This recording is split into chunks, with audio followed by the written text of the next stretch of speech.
Dubai has seen quite a remarkable rise as a global tourist destination. While tourism is competitive globally, with any number of externalities having an impact in consumer decision making, Dubai still have a goal of 20 million visitors by 2020 and recently announced 25 million by 2025. With the 2018 figures due for release early next month, they are on track to achieve these goals. The tourism offering is run by DTCM, the Department of Tourism and Commerce Marketing. The person leading the charge is CEO Issam Qasim. In the role for the past 5 years, he gives us his outlook of 2019, what's happening with the current Dubai Shopping Festival, and why his favourite football team, Manchester United, love coming here. Welcome to Dubai Works, a business podcast about the innovators, the products, the services, and trending topics. Lovin Dubai's take on the business stories that matter. My name is Richard Fitzgerald. I'm the founder of Augustus Media, publishers of Lovin Dubai, Lovin Saudi, and Smashy TV. Each week, we'll be interviewing the dynamic business leaders of Dubai. Good morning, Issam. Good morning.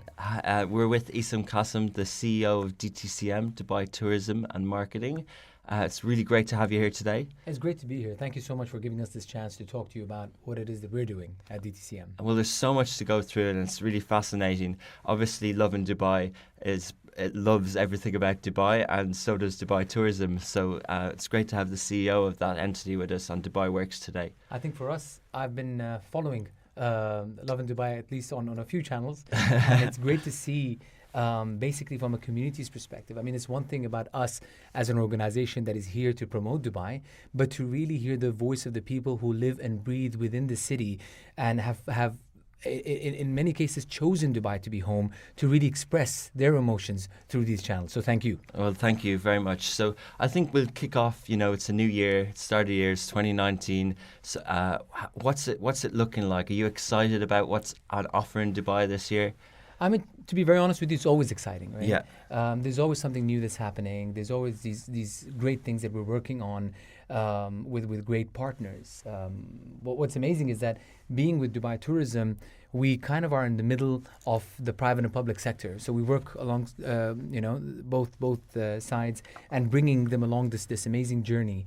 And in all honesty, I mean, Dubai has achieved the numbers and the success based on this public-private relationship and partnership. Interesting. So what sort of numbers are we looking at? I know the full year 2018 numbers will come out in February, but the year to date up until November, we're looking pretty good. Yes, we're looking pretty good. We're looking to surpass slightly the 2017 numbers, and given the global conditions, it is an achievement in its own right. Yeah. I mean, to see any sort of growth during that period of time will be good for us, and alhamdulillah, we've seen a steady number from that side as well. Okay, so the lofty goal of 20 million visitors by 2020, that's still on track, and all your strategies and initiatives are geared towards that. Everything for us is geared towards that. In fact, a lot of people were asking what happens post 2020, because a lot of people link our strategic objectives of 2020 Similar with numbers, Expo. yeah. And we're saying like, no, it's not. It's Expo have their targets and goals, and ours were set before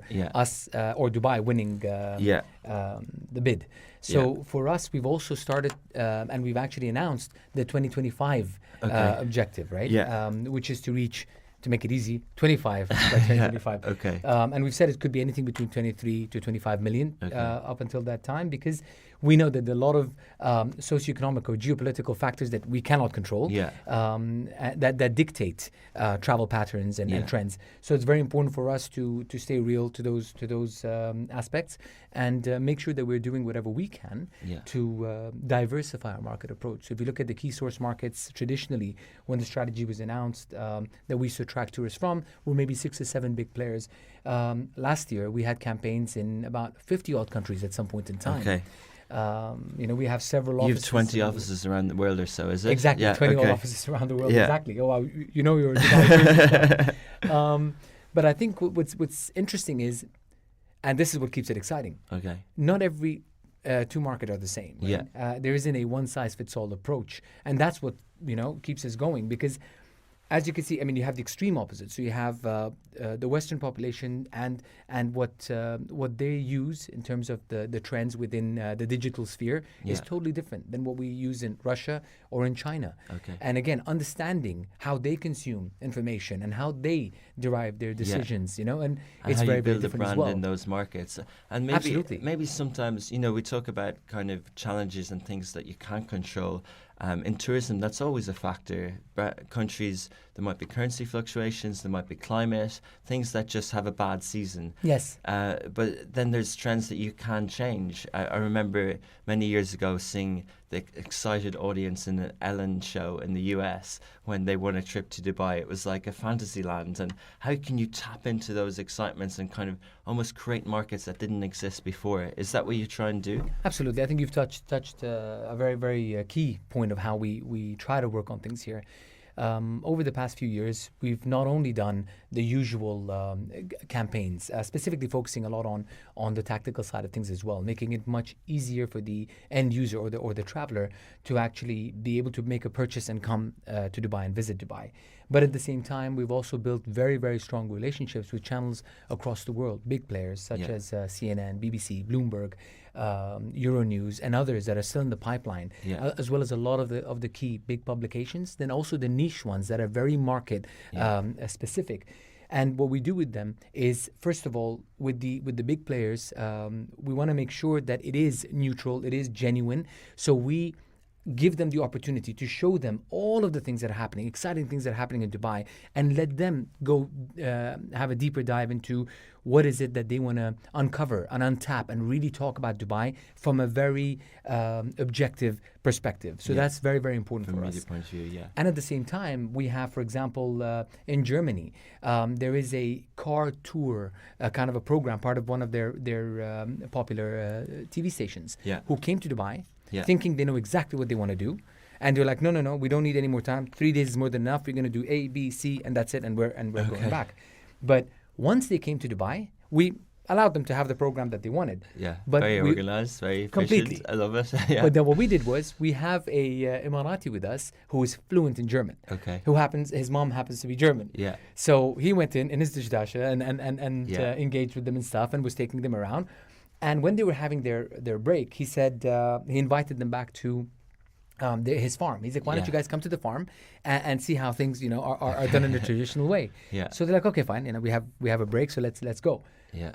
What they experience from a traditional perspective, you know, like the palm trees and the dates and how they're collected and the seasonality and all of these little nuances that they thought they knew everything about Dubai, but those nuances really shed a light on something that they didn't realize, made them extend their stay. They came in here for, I think, 30 or 40 minutes of footage. They ended up with 9 hours worth of footage. Amazing. And they started to spread that out through different episodes. And they made it a point to come back again as part of the 2019 schedule. So these are the kind of things that we're trying to tap into in a much, much bigger way. It's what readers of Love in Dubai see. It's the residents see these things, and it's a challenge for a marketing entity to capture all that and to get it out.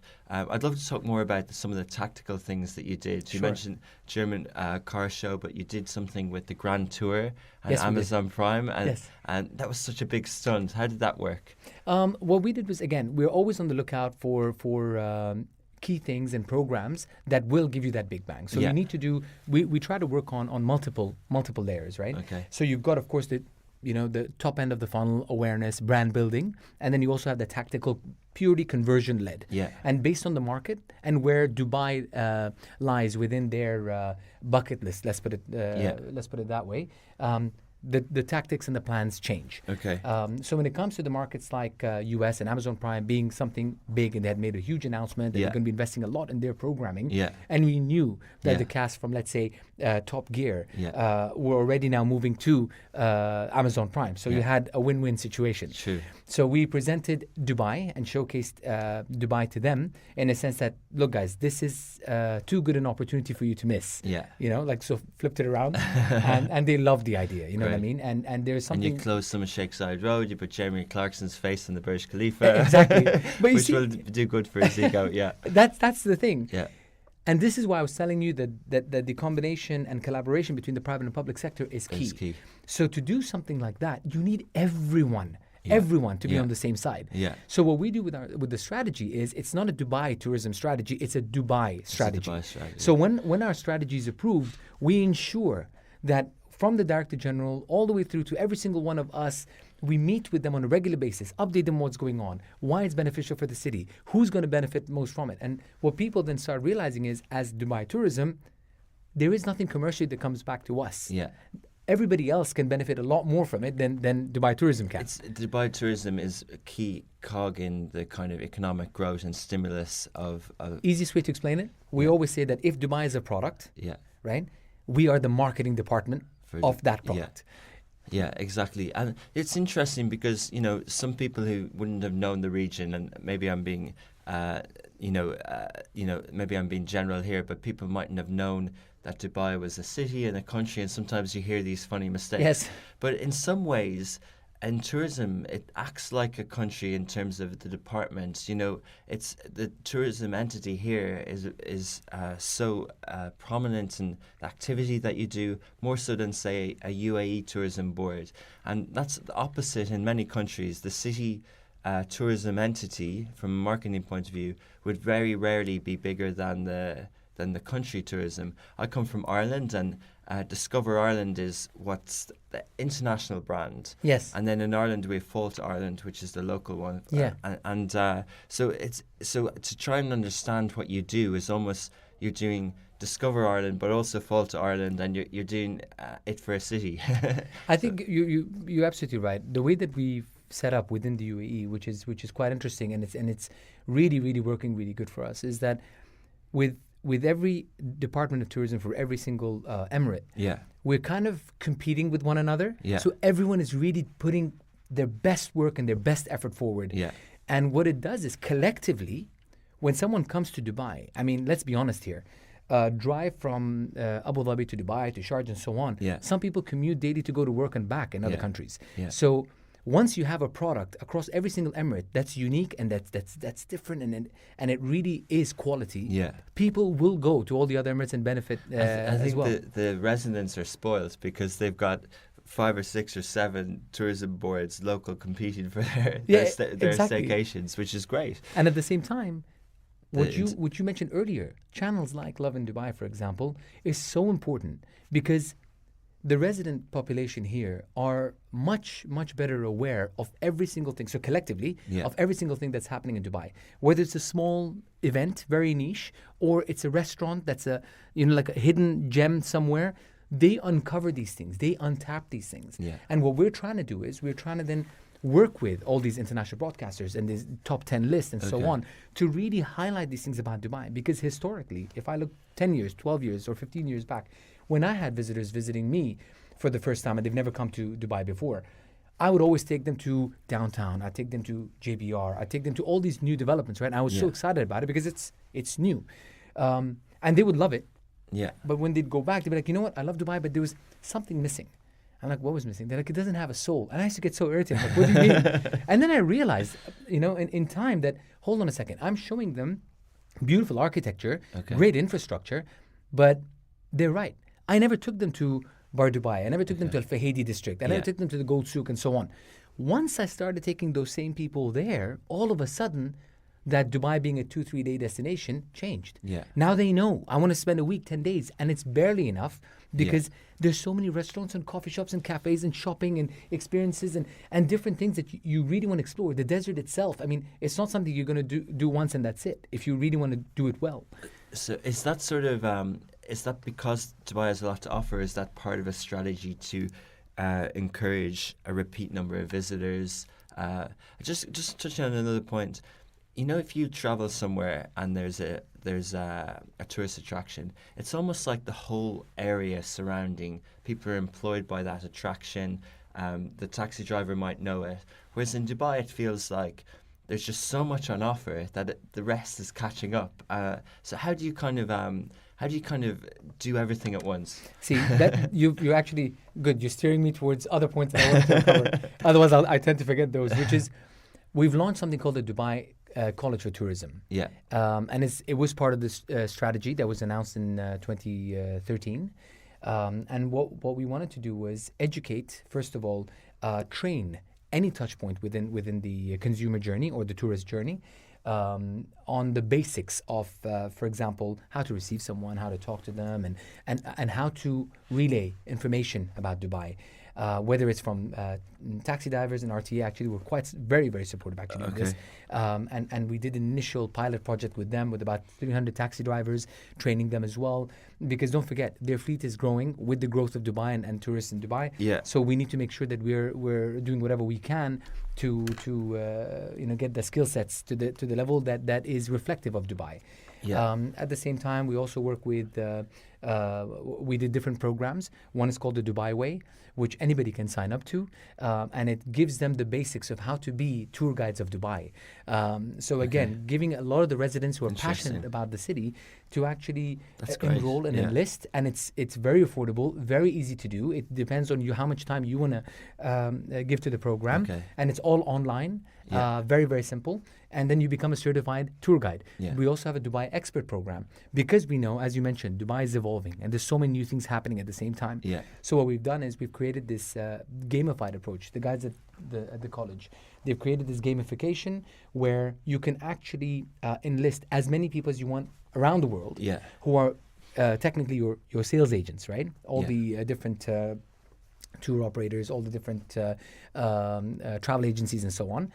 And how you encourage them and incentivize them is that they actually learn the landscape of Dubai.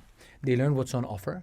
They start to identify based on target audiences. They're given cards as family of 4 with this age group and this budget and this interest and so on. And it keeps changing.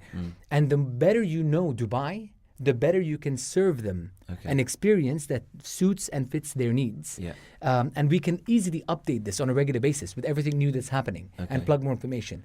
And the better the person becomes at selling, they collect more points. And the one who wins can actually win a trip to Dubai and experience it firsthand. I love it. Gamifying tourism. Exactly. Brilliant. And these are things that people don't necessarily know that's happening in Dubai. So it's really technology-led sort of... 100%. And getting the community involved. Very aligned with what Dubai's aspirations are with the 10X project and stuff. So there's a lot of things that we're doing on the tech side, on the digital side, which really is making it easier for people to familiarize themselves with the destination. And, the tourism marketing boards do a lot, but also businesses that bring tourists in do their own marketing. Yes. And, whether it's restaurants or whether it's hotels and things like that. Are you in line with them? Do they have their own strategies? What would you say to them if they weren't busy? I think the occupancy is extraordinarily high in hotels. Something, you correct me if I'm wrong, but 78% hotel occupancy maybe last year. But in some cases, businesses might say, okay, we haven't done that well. We expected more tourism. Is that a business management point of view, or do people come here and is there too much to offer, or is there a way of helping people find the things that are on offer? I think there isn't a single answer for that, but what we do is from our side is we provide the platform. So we have regular forums with the different sectors. We have city briefing sessions where we bring in the entire industry to understand exactly what we've done in the past, what the numbers looked like, what's coming up, and what we're targeting, and how they could benefit from the program. So which markets we're going to be in, with which sort of campaigns, and if we're doing any collaboration with any of the partners here, we're also, of course, creating collaborations on ground within those markets to actually convert. So any one single campaign will always be tied in with trade integration at the back end. So those are the kind of things that takes a lot of time and a lot of effort to make sure that we're making it as seamless as possible for the guest or the visitor of Dubai. What we've also done is actually we've launched it yesterday, was a B2B platform. Okay. So if somebody goes to priohub.com, and we went through a series of RFPs to make sure that we actually select the right partner. Okay, great. So what priohub.com, what they do... P-R-I-O? P-R-I-O. Okay. Hub.com. What they do is they actually are connected to the global marketplace, so about 500 different resellers. And with us, what we do is we made it very simple. Somebody can just log in. If they have a small business, for example, they do food tours, right? It's a couple that they've set themselves up and they do food tours in different parts of Dubai. Or they have a small jet ski tour within the canals and stuff like that of Dubai. Simple startup, right? They don't have the marketing budget and the spend. So this is our way of supporting them. So they can actually log on, put in the details, and they can select who, if not all, of the resellers that they want to connect with. They can put their product online, and it costs them close to nothing. And it just gives them automatically, it opens their door to every single potential opportunity that exists of people coming to Dubai. And they can take bookings directly from that platform. 100%. That's really good. So these I'm are sure the kind a lot of things small businesses would love to hear that. 100%. And I think these are the kind of things that we want people to take notice, because we're doing it for them to succeed, and at the end of the day, for the tourists to enjoy and have a better experience of Dubai. After all, we have 4 main targets. We've always had 4 main targets, whether it's the 2020 strategy or 2025. The 4 things that I always tell the team and I ask myself whenever I'm focusing on a project is, will this help me get more visitors to Dubai? Will this help me get them to spend a longer time in Dubai? Will they end up spending more in Dubai? And will they end up coming back again and again? Because we want them to be so excited and realize that even if they were here for 2 weeks, they haven't done everything. And there's so much more that they want to do. And even their kids to tell their parents, but you tell me we're going to do all of this, we didn't get a chance, and they come back again. So it's in January at the moment, and Dubai Shopping Festival is happening. We might understand, the listeners to this podcast will be business minds, so they'll understand why a fitness festival or a food festival or a shopping festival is good marketing. But from a consumer point of view, it mightn't dawn on them that they would travel for shopping, but if they look back to their childhood, they would have gone on short trips, maybe to the local city, and let's go to the shops. It's kind of a phrase. So is that really what people are traveling from around the world to Dubai in this month of January for? If you look at it in a perspective of what Dubai has to offer during that period of time in terms of the weather, a lot of outdoor experiences to be had, whether it's New Year's and the festive period that people come and enjoy and explore Dubai at that point in time. But there's so many things that are happening that makes people not just visit once but come back again and again. And historically, we might not have been pushing summer as much, and I'll come back to that. But during this period of time, Shopping Festival is currently running its 24th year. Wow. And it's been an integral part of attracting tourists during a specific period of time. And that has just literally been built more bigger and bigger and bigger over the years. And in the past 2-3 years, we've tried to now add a lot more of the festivities back into it. We're trying to look at exploring different ways of adding experiences, because again, something you'll see as part of the initial strategy was, it's not about visiting Dubai, it's about experiencing Dubai. And that's what we're really focusing on. So the experience of shopping during any of these periods. And what we've done is to leverage the retail, because it's one of the key propositions of Dubai in general, is create different opportunities within the year, and created a retail calendar which runs throughout the year in partnership with our retail partners. So they told us, yes, this works for us. So this year we've actually extended Shopping Festival into the first week of February as well. So that, because it was on their request. Because we want to make sure, again, it's not us dictating what needs to happen. It's facilitating what the market is telling us, that this is what we want. So by doing that, what we're doing is we're trying to leverage not just the peak period for holiday and for travel, but also to attract people during the off-peak. So some people are tied with school break. So that's one segment of the family. But then you have couples who don't have kids. And they don't have those restrictions. And then post that holiday period, we attract couples or single travelers, groups of friends who come in. And women travelers is becoming a huge trend now, especially into Dubai as well. And Dubai has so much to offer on that side. Definitely. I'd love to talk a lot about the summer strategy as well, but just touch on sort of this time of the year. We've seen a lot of footballers and famous people, and it's almost self-marketing. You must be so happy when you see people like Salt Bay and all these footballers training academies, because it just gets global attention. Do you facilitate that? Do you enjoy it? We definitely enjoy it. And in fact, with the Manchester United players who were here recently, they were actually saying that yes, they love Dubai, full stop. And they went back last night and had a good victory against Tottenham. Exactly. So it obviously is good for football too. Even having a complex like the Nas complex, Sheikh Hamdan's complex, Yeah. where he opens up his private complex to all of these amazing athletes because he literally wants them to come in and not just enjoy the holiday of Dubai, but also to be able to exercise and recover during that period of time as well. And for them, as you said, to go back and win, now it's like Dubai was the reason we won. I think Liverpool are coming now, so we'll see. But it is really that sort of thing that, we monitor all the alerts on social media. And going back to kind of tourism in general for this region, the Arab world has always a lot to offer in tourism.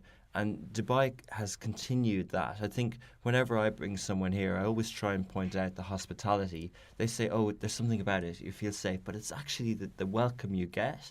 The little kind of nuances. If you're in a cafe and you're treated with, local dates and coffee and things like that, you kind of say, well, that's a welcome, that's a hospitality. And I experienced that in other parts of the Arab world. But Dubai has maintained that, kept it, and then added on this layer of global city which competes with New York, London, Hong Kong. How do you kind of retain that Emirati hospitality and that sort of, nod to the region that we're in? To be absolutely honest, I think this all goes back to, and it stems from the leadership.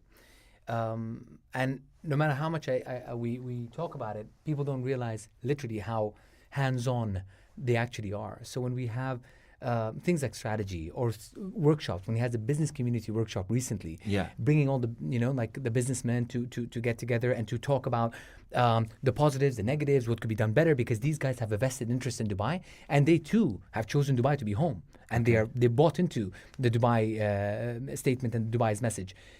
And for His Highness to actually open up his palace for those workshops and to listen to them and to also actually activate a lot of these things like the retirement visa and so on. All of these things came out from that. Okay.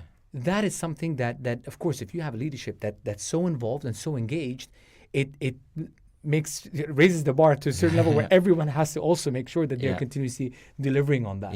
And they're not just stuck in tradition. They want to make sure that the rooted tradition remains, but at the same time, you don't ignore all the advancement, the changes, things that are happening. And being the first, one of the first leaders, if not the first leader, to actually have the entire session, one of his sessions in the Global Summit, to be completely fed live on Twitter, and things like that are showing how we embrace the change. We embrace technology. We want to make sure that we remain connected with the trends and everything that's happening without forgetting the past. So and it's a very connected strategy. It's part of the Dubai economic strategy as well.